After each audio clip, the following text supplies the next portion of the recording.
2019, we started something that were like a beginning of Freyia Labs. And since March last year, I quit my corporate career just to become an entrepreneur. I had my own marketing agency, which I run for a few years, and I'm actually living my passion. What brought us to this point? It was a tragic moment, let's say, where I created a transition in my time. I was unable to continue my previous career. Do you want to share what happened? In the end of 2018, Greta and I were in a car, in my car, and somebody came and hit us from behind while we were stationary. The impact was strong enough to break my spine, which led me to being in a critical condition. I needed to have a surgery during that period to get some of these fragments out of my sciatic. And for 4 months, I was looking at the ceiling. I'm very grateful for Greta, and it took me another 2 months, I think, to really recover. And that's when, everything started to turn around. You lose your clients, you lose the ability to function, and you start thinking, where is the future? And also that moment of like a tragedy allows you to reflect on what you were doing until now, because you have no choice other than to stop. And when you're stuck in bed for 4 months looking at the ceiling, that's when you have those big questions, existential questions.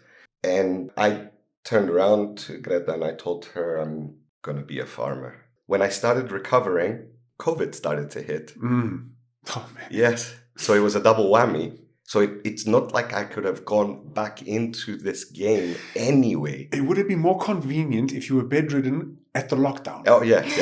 But I was still recovering. So it wasn't, we just missed it. Yeah. As you got out of it and you were ready to hit the world and, So basically during COVID, that's when it started escalating.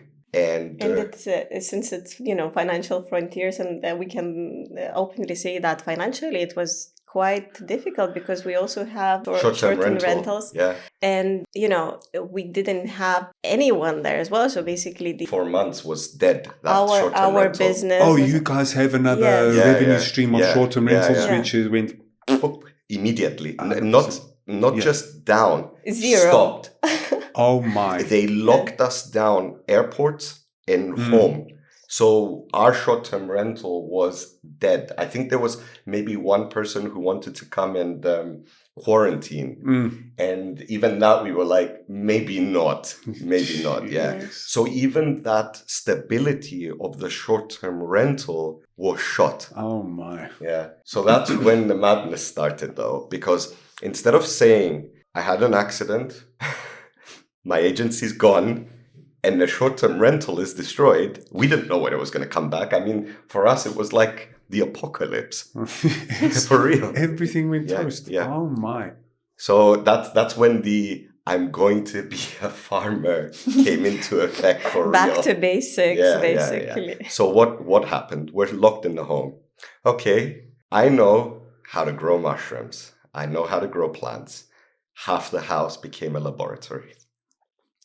If you've seen Breaking Bad, it was very much like that. We had entire sections of the house which were clean zones with anything you could imagine. It looked inappropriate for a home. So basically, I would come from my corporate office to the building site. Yes, that's how it was, yeah. And we lived like this for quite a while. Yeah. But this is when that innovation also started kicking in. We didn't have the money to make this happen. We didn't have the ability to make this happen. So what did I do? Since I know what I was doing, since I knew exactly where I wanted to go, and since I was getting the training from the people around me, I said, what do we need? We need sterile environments. We need flow hoods. Well, this is my testing ground. How do I make a flow hood? Well, I can't afford to buy one and I can't import one. I'll get the blueprints and I'll build it. What is that? What is a flow? A flow hood is a chamber where it pulls air from the environment.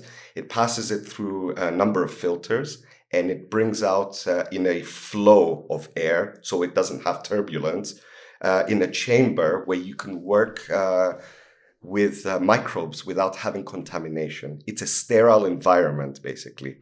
You usually see them in laboratories. You should usually see them in those kind of settings. This blue light? Got it. Yeah. Yeah. So the blue lights were my additions as well. It wasn't the classic one. So I would find blueprints from official machinery.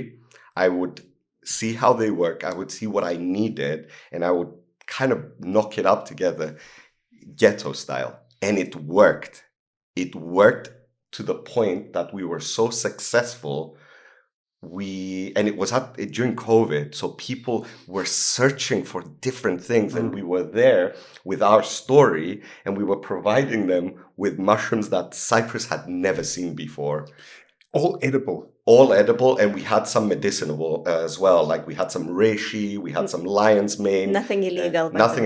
But I think we reached 14 species, 15 species. Yeah, it was a lot. Yes, it was a lot. So I because I already knew where I can get this material from, what I needed to do, I wasn't saying, well, Cyprus is like this, they all eat button mushrooms or they all eat that. I said, what would I want to experience? Thank you for watching that short. I hope you enjoyed it. If you want to watch the full episode, it's available over here. Remember to subscribe to the YouTube channel, hit the bell icon to get notified when we upload new content, and follow us on Spotify. It helps the algorithm.